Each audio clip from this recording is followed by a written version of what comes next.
అయ్యా, ముఖ్యమంత్రి చంద్రబాబు నాయుడు గారు, ఉప ముఖ్యమంత్రి పవన్ కళ్యాణ్ గారు, మీ కూటమి ప్రభుత్వం అధికారంలోకి వచ్చాక ఈ కొద్ది కాలంలో కాశీనాయన జ్యోతి క్షేత్రంలో ఇప్పటికీ 3 సార్లు కూల్చివేతలు జరిగాయి.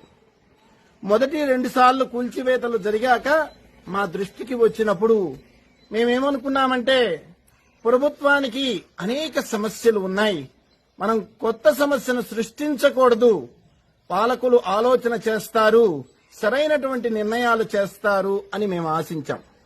కానీ దానికి భిన్నంగా 3వసారి వచ్చి మరికొన్ని నిర్మాణాలని కూల్చివేశారు.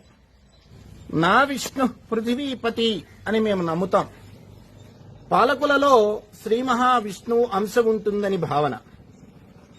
అంటే శ్రీ మహావిష్ణువు అంటే స్థితికారుడు అని, పోషించేవాడు, పాలించేవాడు, సంరక్షించేవాడు అని మేము నమ్ముతాం.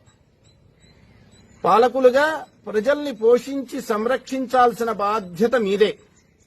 అయితే కడుపున పుట్టినటువంటి బిడ్డలు పట్టించుకోకపోతే, అన్నం పెట్టకపోతే ఆశ్రయమిచ్చి వాళ్ళకి అన్నం పెట్టి పోషిస్తున్నటువంటి కాశీనాయన క్షేత్రం మీరు చేయాల్సిన పని చేస్తుంది అని మీకేమైనా కోపం వచ్చిందేమో మాకు అర్థం కాలేదు. అయ్యా, మీరు కూలగొడుతుంది కేవలం నిర్మాణాలని మాత్రమే అని మీరు అనుకుంటున్నారేమో, మాకు తెలియటం లేదు కానివ్వండి. మీరు కూలగొడుతుంది కేవలం నిర్మాణాలని మాత్రమే కాదు బాబు.